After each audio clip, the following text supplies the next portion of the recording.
It's Jen Suzuki, and I'm in the industry. I meet some of the greatest leaders out there, dealer execs, dealers, GMs, and I'm bringing them in the studio to talk to me about what's making their business pop, what's accelerating their growth. I'm sharing my own personal strategies for your sales teams, so I'm ready to get after it. Are you? Well, welcome back, listeners. I am happy to have Mr. Mike Stanton join us today. He is the NADA president and CEO. And first, I just want to personally start by congratulating you on the entire team there at NADA on that recent victory regarding the FTC's cars rule. You guys really took that one home. I mean, that thing was dragging out forever, and I'm just really happy to see you guys got the result that you guys were fighting so hard for. Thank you, Jen. It's in our business, it's always on to the next. Yes. But it's good to celebrate this. It's a win for dealers. It's also a win Yes. for consumers. To me, though, it's an opportunity to get back on offense and reinforce the good things that dealers do, and make sure we put the right process in place to make sure that we just keep getting better in the marketplace. It's no standing still in automotive retail, that's for sure. Well, with that said, I would like to get into what is currently going on and what's on your radar. And there's been a lot of changes since we last got a chance to connect, and always appreciate the NADA just innovative, relentless leadership and advocacy for dealers out there. Talk to me about the strategic vision you guys got going on for this year amidst all the political changes out there. Maybe you could share a little of your strategic priorities for this coming year and how they align with what dealers need. Well, with the new administration comes a lot of optimism. I mean, we were in an environment with the government telling us how to sell cars, that with the FTC. Right. And that's been knocked out, as you previously mentioned, but they were also telling us what we were going to have to sell in EVs. And, we are a group of business people driven by customers, of course. And we as dealers know what's best for our customers in our local market. And we also know what they want to buy. So we're going from an environment of government telling us what to sell, how to sell it, to an opportunity to really make some change. So the general feeling is one of optimism. Again, FTC, that's good. We've got EVs, which I'm sure we'll talk about. Yeah. A lot of opportunity to get that regulation dialed way back or eliminated. We've got direct sales challenges out there. Yes. We got to keep our eye on what Amazon's doing. China, what's going on there? What are their plans to come to the United States in terms of the Chinese vehicle makers? And then, of course, all the other things that are going on at NADA, all the things that we do to help dealers get better. I know you've been a part of that through our educational offerings, and there's certainly lots of other areas of advocacy where we want to move the ball forward. Yeah, well, I've been there at the Dealer Academy, I guess, for over 11 years now, and it is actually really great to see Cameron and Michael Hayes and all of the instructors there focusing so much time, effort, energy into leveling up their own classwork, to support dealers and their growing businesses. It's a great team. We're very lucky to have them. My job's to keep them happy. Love to hear that. Talk to me a little about emissions regulations compliance. We've seen California and, several other states out there implementing new rules, in regards to, requiring percentages of auto sales and zero emission vehicles starting in 26 model year. How are you assisting dealers in understanding and complying with those sort of regulations? Well, our focus is not on compliance. Our focus is on let's turn around this crazy idea that the government should mandate what people drive. I mean, Americans who likes being told what to do. And Americans in particular don't like being told what to do. And we've had to be careful over the years because we had environmentalists, we had the media calling into NADA saying the dealers are the problem. And, we can prove it because your dealers aren't even stocking these electric vehicles. Well, this was before our manufacturers were even making EVs. So we were put on the defensive, but we're now very much on the offense. in terms of we have the vehicles, we have the data. Mm-hmm. Dealers have over $7 billion worth of EVs sitting on their lots today. And the problem is they're sitting. Wow. But there is a tremendous amount of energy. We just heard, I'm not sure when this is going to air, Okay. but we just heard that a CRA, a Congressional Review Act, will be introduced in the House tomorrow. We think we've got the votes. We're going to need the dealers to get out there and Okay. call Okay. their representatives in both House and Senate. But we think we've got the votes to not only knock out the EPA's requirements, but the CARB waiver as well. CRA is probably the most efficient route, but Bernie Moreno has also introduced a bill. He has been an all-star. He's done exactly what he said he was going to do, which is represent the auto industry. He just introduced a bill yesterday that would also take care of these EV mandates. So, it's not over till it's over. We're going to run down every avenue. We're supporting educational campaigns in California to eliminate the waiver for CARB, and also in Maryland, New York, and New Jersey. So it's full court press, but it's a very optimistic full court press. That's great to hear. It sounds like you got a lot of people behind you, a lot of steam. Yes, absolutely. Yeah, and you mentioned it earlier, but let me pop it back into the conversation. I want to try to squeeze as much as I can out of you.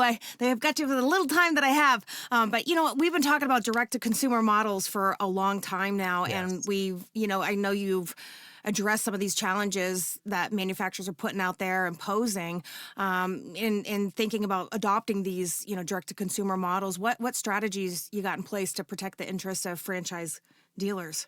Yeah, so the concern is not with our traditional car companies.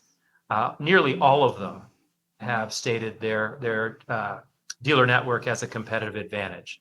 Some of them lost their way a little bit during COVID, a crazy time. We forgive them for that. There was discussion about dealers being a cost of doing business. We knew in our gut that wasn't true. The things that the dealers do, the people, the facilities, the land, all the investments that dealers make, the dealers make that. So the OEMs would have to do the same. Then they would have to be more efficient at selling vehicles than the dealers are. So we commissioned a study. The group was Oliver Wyman. And the bottom line is this: dealers are not a cost to the manufacturer, but they're indeed a value. And that says, that sounds really good coming from the guy that represents dealer interest, but just think about it from a logical standpoint. Most buyers don't know exactly what they want. They don't have the cash, or they don't have an 800 FICO score. So to the very niche part of the market, buying online, buying direct might make some sense, but dealers are a value in that they put together each and every deal one at a time. Customers are unique. They want to be in person. Some of them want a hybrid, online and in person. And we just got to make sure that we meet the customer where we want. So the vast majority of the OEMs are recognize that. And of course, we're working with them. We have our disagreements. We have our challenges, but we're partners, and we'll continue to work through those. What Scout is doing, what VW AG has decided to do is has got dealers outraged. And Honda and Sony have done a very, very similar thing. And what sets this apart from the other direct sellers is they've chosen to develop a brand and a product that competes directly with their franchise dealer network. Think about what the VW dealers have carried that brand through. You think back to Dieselgate, right? We got a current situation with ID4 where the vehicles were sitting for months. Right. The dealers have carried the company. I'm talking about Audi too, and certainly the Porsche dealers. So we are throwing the kitchen sink at these misguided attempts. And we have sent letters. We have had face-to-face meetings. I'm getting ready to send another letter requesting a face-to-face meeting with both of these companies. And you go through a process of trying to convince. I understand. And when that fails, then you have to go to the courts, and that's exactly what's happening right now in several states. I can't get into the details because we're not going to project any of our legal strategies. But this thing, we just saw a victory in South Carolina at a hearing down there. So the NADA is working with the states to make sure that this is challenged in state houses, courthouses across the country, because it's not good for those communities. Mhm. You know, you lose the competitive nature that the customized deal that the dealer brings, and also the community investment. I mean, these big companies, I mean, dealers, they exist in every community in this country, and they're Agreed. very generous. They give back Very. to their communities. They're really part of the fabric of Mhm. those communities. So it's been frustrating, but we're throwing the kitchen sink at all of this, because that's really why we exist, to Mhm. promote the benefits of the franchise system. And we're just looking for a level playing field. Understood. And I couldn't agree with you more. I mean, obviously, for me, I see the day-to-day interactions with customers. I listen to the phone calls that come into these dealerships. It's a lot of moving parts. It requires a lot of team work. It requires a lot of people to ensure that we are um, pleasing customers. So much so that they have to understand the car. This car full of a lot of tech and safety that they a lot of times they don't even know how to use on a first look. And this is why you start to see brands like Subaru bringing back, for a second delivery and things like this. But my point is that there's just a lot of people that are employed by these by dealerships, and investing back in the community is something I've always been really proud of. In fact, I tell customers all the time, they donate a percentage of every sale back to this community, Yes. and they're just big taxpayers, big supporters of community, and we never want to see anything get jeopardized, because we've got some really great operators and great machine, well-oiled machines going on here. But I, Yeah. I have to ask you, yeah, We can always get better, right? well, And of we have course, to that's what we're continue to fighting get for every better. day. The customer expectations, they change, and they And you got to evolve, and they pivot and want adapt. more, and they should get more. And Yeah. we've got so many dealers that are doing just that. We need them all doing that, but that's the competitive nature of our business. hmm When you mention your fight for dealers in that initiative there, what can dealers outside of that brand be doing to support NADA? Well, we are so fortunate that 90+% of franchise dealers in this country are members of NADA. Wow, 90%. Yeah. Yeah, But it's like anything, right? And dealers are busy people. You know that as yeah, of better than course. anybody. But we need their engagement. Okay. We need them talking about these issues with their lawmakers. hmm And some of them are very good at that. Some of them are not as involved. They may be busy. They hmm may not think that it's a good use of their time, or they would be effective. Dealers are a big deal in their local communities because they provide those jobs, hmm and they provide a lot of votes too. So it's jobs, it's revenue, it's votes. So I just encourage dealers to reach out hmm to their representatives, have them over for a visit, mix it up with the employees, talk about the issues, get to know them, because it's the politics business is a lot like the car business in one way. Yes. hmm It's relationship driven, hmm and dealers are a big deal. And if I could ask anything, it's please leverage those relationships, because this thing with Scout Yeah. and with Honda Sony, we're talking about small numbers. But what if this actually does kind of, I'll say, slip through the cracks, or hmm if they're successful in achieving the direct to consumer model, then hmm what's to hold other manufacturers back? I So agree. every dealer has an interest. The franchise laws are not just good for dealers, they're for consumers. Right. They level the playing field. These dealers are making massive investments hmm that we've talked about, and they need to make sure that those investments, they've got some protection around that. And if they've got some protection around that, and they can spend their money with confidence, and they're going to be able to best take care of the customer. So you have a dealer, even general manager. You have somebody that's listening to this episode right now, and it is literally hitting them where they're saying to themselves, I hear what Mike is saying.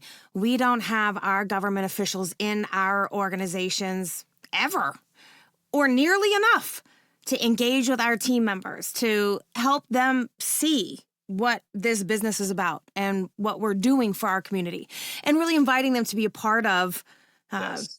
just the business. And Right. and and you've got somebody that's listening right now, and they're saying to themselves, I see that we are in this together, and we have to do our part. So what is the first step a dealer would take?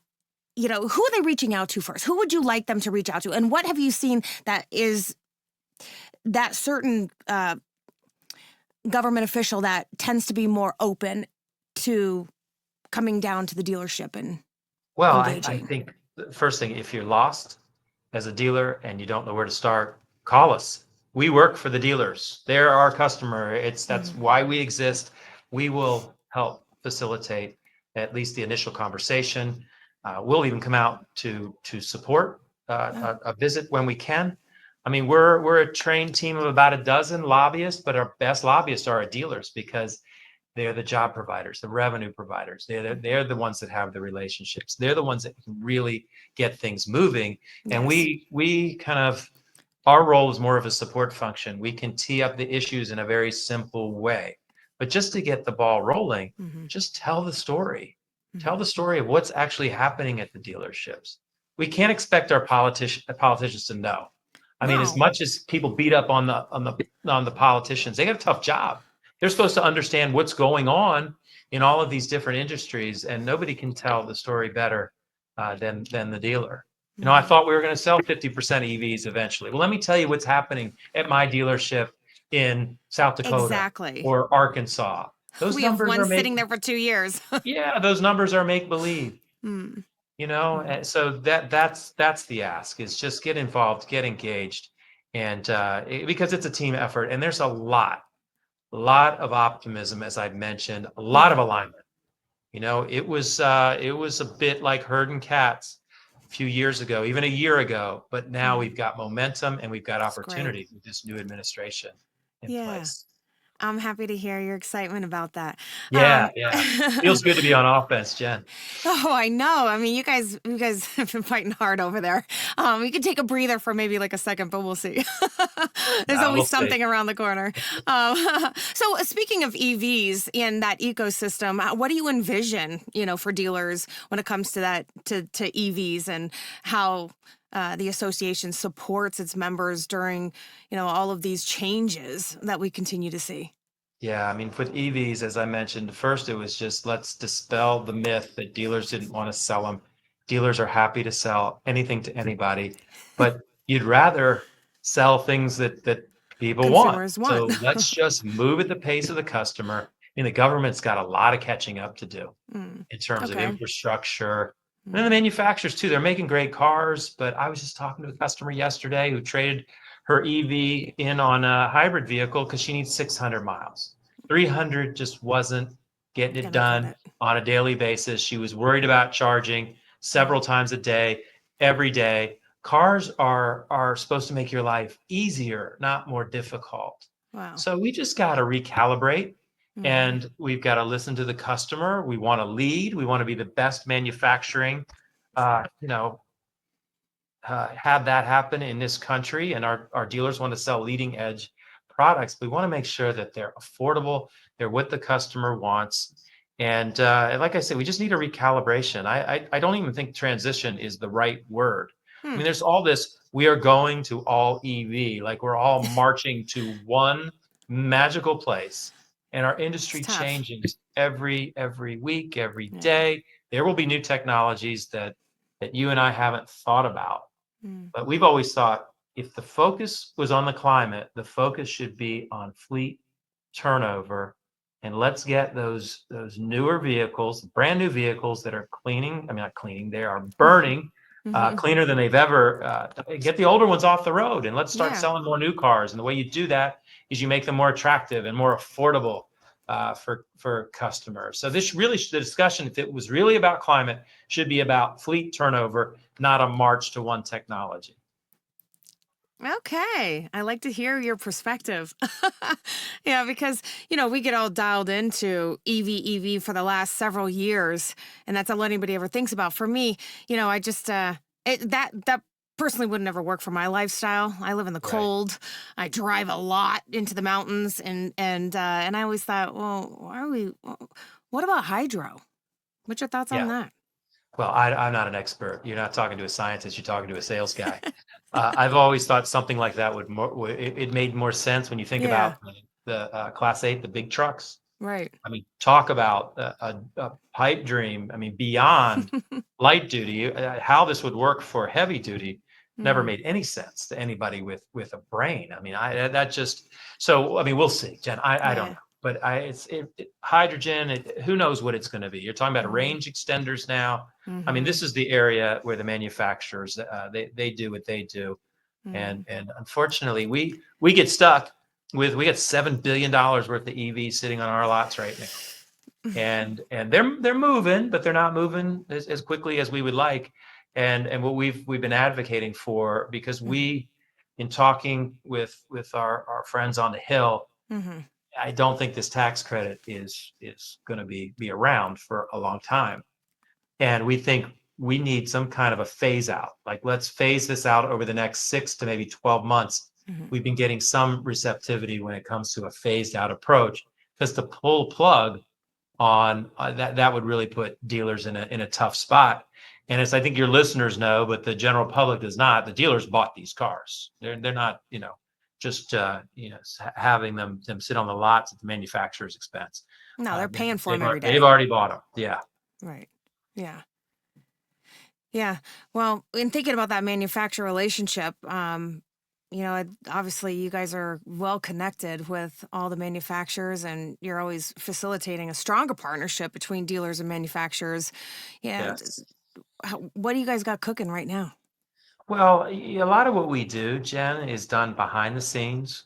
Not all of it, but a lot of what we do is done behind the scenes because we want to make sure that we maintain a relationship with a manufacturer. Mm-hmm. We want to make sure that we can get to them, to the CEO, should the need arise. And the way Mm-hmm. you do that Okay. is through, engagement, but constructive engagement.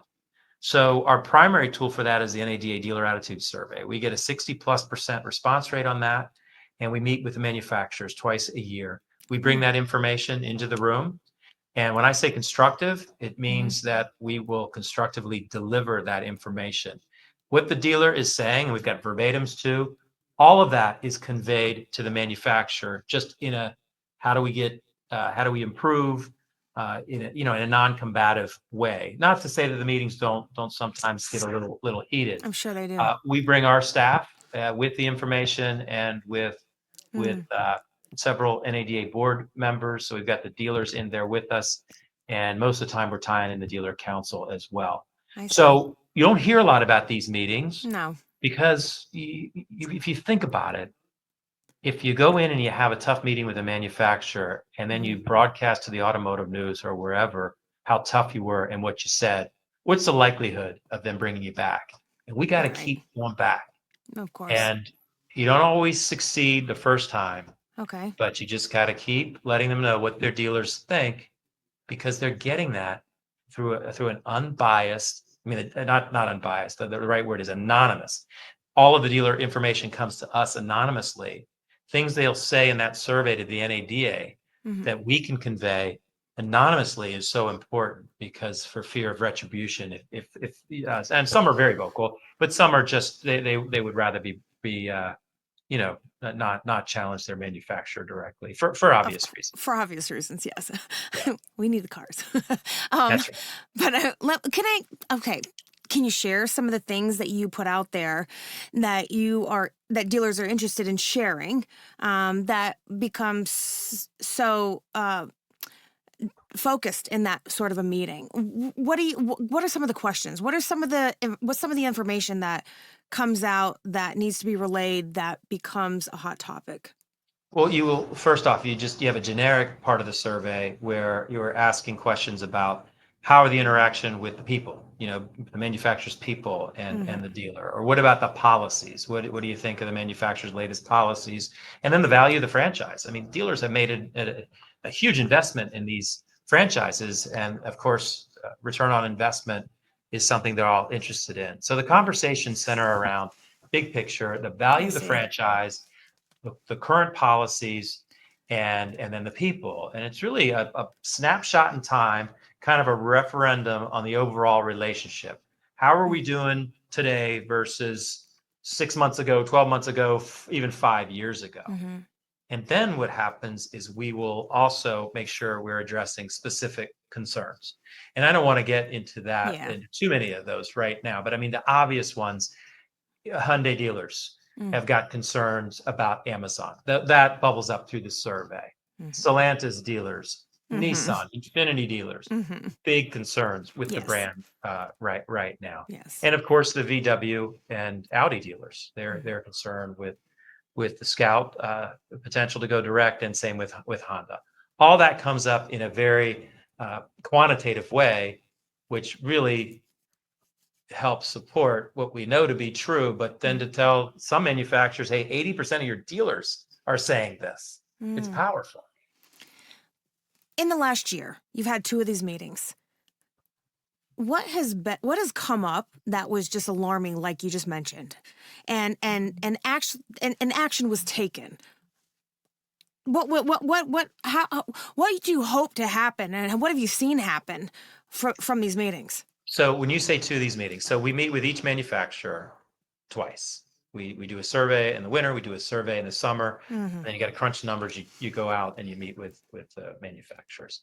I am not going to say specifically what's happened in Mm. any given meeting, because that's between us and the manufacturer, right? But I have seen things like incentive programs change. Okay. I've seen policies reversed. Mm-hmm. We also will take the meeting, we've got a chance to talk about all the things that are going on in our industry and what's Yeah. the future of retail. What's that look like? Mm. And kind of how can we work together to take care of the customer?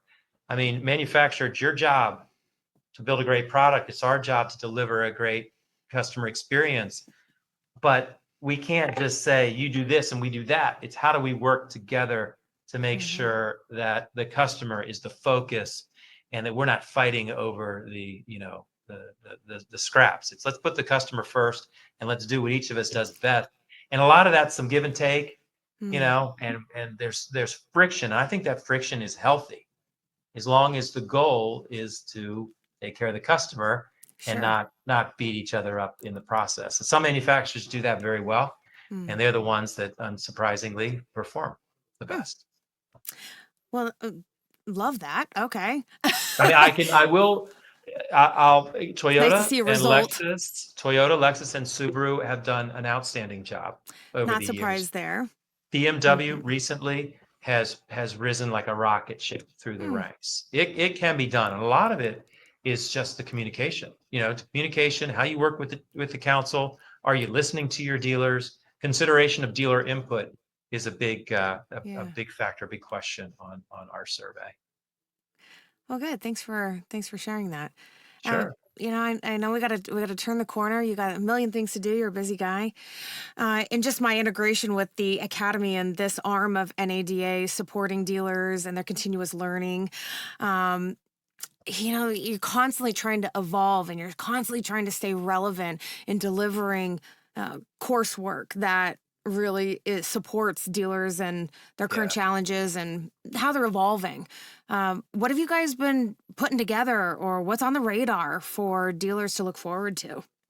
Yeah, I mean, of course, you have to evolve, right? And Yeah, we don't advertise this, but we learn a lot from the dealers that come to the academy as well. me You too. know, they they tend to be younger, they tend to be more cutting edge, and so they push our instructors as Love well. And then that. we will adjust our content, our educational content based on what's on their mind, and they learn so much from each other, Hmm. as well. But we've gone through, like any group would, just a continuous improvement philosophy. How do we stay relevant? How do we Hmm. we try and keep ahead of this industry that's moving so fast? Hmm. And we have guest presenters like yourself.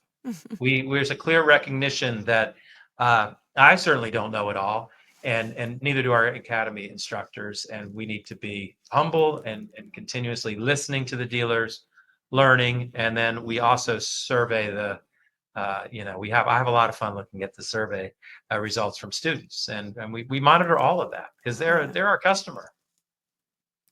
Yeah, of course. And they will raise their hand and say, "Hey, we want to learn more about this, or we want to do more of this." And you Yeah. guys continue to surprise me with the classes that you do. A lot of times, I'll tell you, I see guys come through the academy. It just happened to me like 2 weeks ago, where a guy stops me and he says, "Are you Jen Suzuki's?" Yeah. He said, "I was in your class, like 4 years ago." And they're coming back. He was coming back for used car week again, and it's part of his tuition.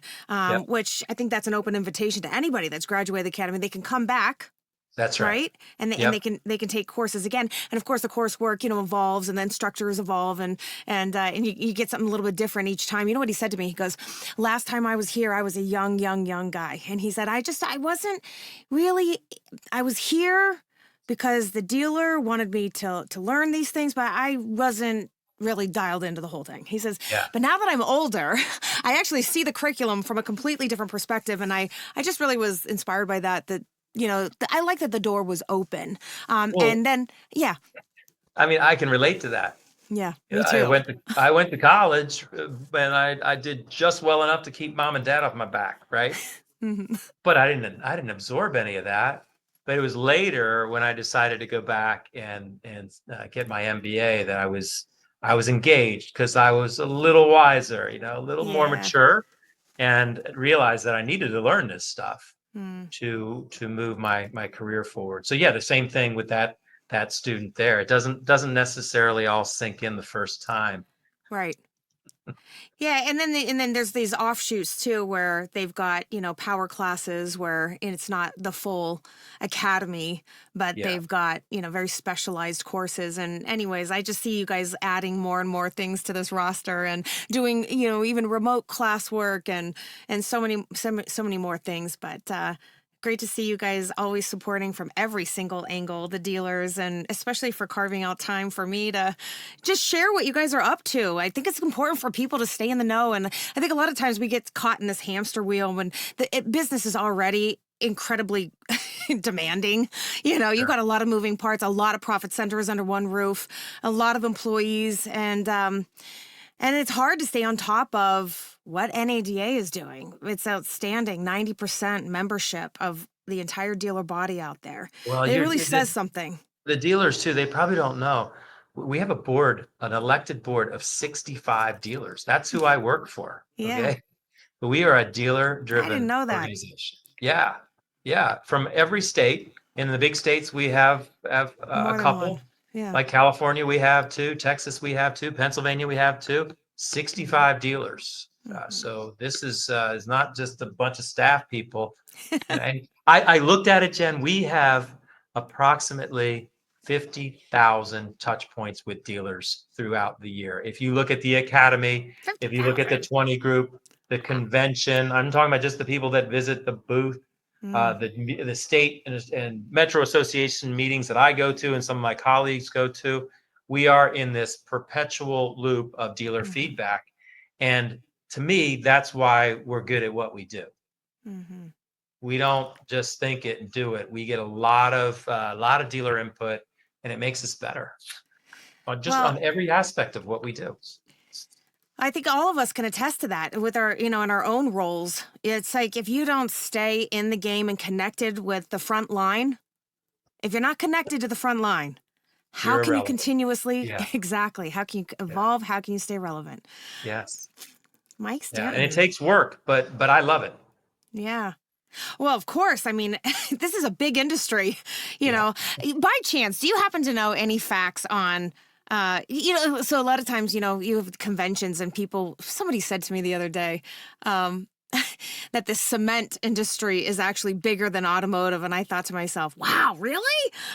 Oh yeah, there's We're, some huge ones out there. I mean, Melissa Wolpert, who heads up our convention, she knows the right. numbers. She knows the big boys and girls. I don't want to misquote anything, but we are like a top, I think not quite 50, but maybe top 75 Top trade 75. show, and our numbers are usually somewhere between 26,000 5,000. total. Yeah. So I mean that's big, but have you ever been to Huge. SEMA? That thing is gigantic. Yes. Yeah. Yes. So there's bigger ones Consumer out there. electronics. Yeah. I mean, Yeah. there's a lot of there's a lot of big ones out there.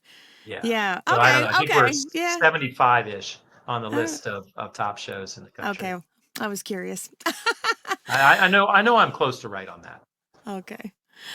Well, again, Mike Stanton, thank you so much for your time today. Yeah, thanks for having me, Jen.